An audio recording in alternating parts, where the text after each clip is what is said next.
So picture this. It's Easter Sunday, 2024. Families across Los Angeles are out hunting eggs, sitting down to holiday dinners, and enjoying a quiet spring evening. But while the city is distracted, a group of thieves are climbing onto the roof of a cash facility in Sylmar. Inside that building sits tens of millions of dollars in cash. By the time the sun rises, more than 30 million of it will be gone. Alarms did sound that night, twice. But here's the twist. When police showed up, they looked around, saw nothing out of place, and left. Whatever the crew was doing, it didn't trigger anything obvious. It was as if the alarms were crying wolf. And that's why, by the time staff opened the vault the next day, the money was gone. No alarm stopping them, no police chase, no suspects in custody. Just the single biggest cash heist in Los Angeles history. This isn't a movie, it actually happened.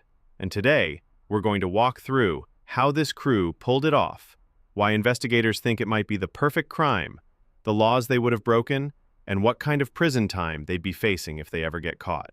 The target wasn't a bank, it was a GardaWorld facility in Sylmar, in the San Fernando Valley. GardaWorld is a global security company that handles cash for banks, restaurants, stores, and ATMs. Instead of vaults being spread out across 100 banks, millions of dollars get funneled into one big warehouse-style building, all neatly stacked, waiting to be transported. The thieves chose their method carefully. They cut through the roof, bypassing the usual doors, cameras, and checkpoints. Once inside, they reached the vault with remarkable precision. No explosions, no smashed doors, no wild mess. Whoever planned this knew exactly where to go and what to avoid. When they were done, they didn't just stroll out the front. They escaped through a hole in the side wall, disappearing back into the night. By the time employees arrived Monday afternoon, the vault was empty. The haul? $30 million. That's roughly 660 pounds of banknotes. Imagine lugging out bag after bag of cash in the dead of night and not raising a single eyebrow. This wasn't just a record breaker. It smashed the old Los Angeles record, the Dunbar armored robbery back in 1997, where thieves stole $19 million. That robbery became legendary. This one left it in the dust. So, who could pull this off? Experts say it had to be professionals, people with inside knowledge of the building's security layout, people who knew how to bypass alarm systems and handle industrial tools. This wasn't a random smash and grab, it was meticulous. And here's the kicker. The cash itself is practically untraceable. Unlike new bills with tracked serial numbers, these were mixed, used banknotes. Once they hit the streets, it's almost impossible to know which ones came from that vault. That means even if some of the money surfaces, proving it's tied to the heist could be close to impossible. But here's the problem the thieves now face. Moving that much money without drawing attention. $30 million in cash isn't easy to spend. You can't walk into a car dealership and drop duffel bags of bills without someone asking questions. You can't buy a mansion with stacks of 20s. To enjoy it, the crew will need to launder it, slowly, carefully, and quietly. That's where mistakes usually happen. Now, let's talk about the law, because if these thieves ever do get caught, the charges won't just be bank robbery. This was bigger than that. First, there's 18 U.S. Code Section 2113, federal bank robbery and related crimes. Even though GardaWorld isn't a traditional bank, because they store federally insured bank money, this law applies. That carries up to 25 years in federal prison per count.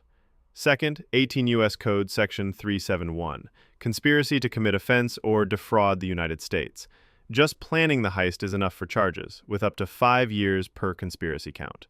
Third, 18 U.S. Code 1956, money laundering. Now this is where things get really heavy. Stealing the money is one crime, but trying to clean it, to make dirty cash look legitimate, is another crime entirely. Prosecutors love money laundering charges because they're broad and powerful. Think about it. If the crew starts running the money through fake businesses, say a bogus construction company or a bar that suddenly makes way too much profit, that's laundering. If they gamble it at casinos or wire it overseas through shell accounts, that's laundering too.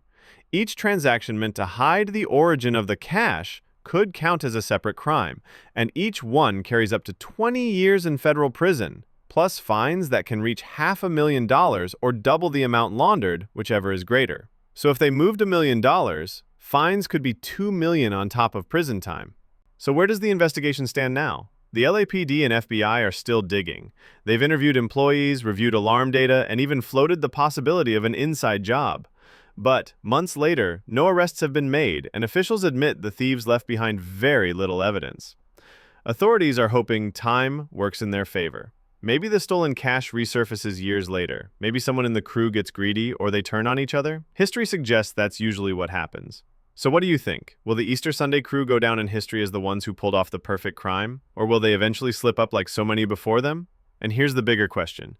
If you were sitting on a share of 30 million in untraceable cash, what would you do with it? Could you resist the temptation to show it off? Or would you blow it all and risk getting caught? Let me know your theories down in the comments. And if you enjoyed this deep dive into the Easter Sunday heist, make sure you hit like, subscribe, and tap that bell so you don't miss the next wild courtroom or crime story we cover.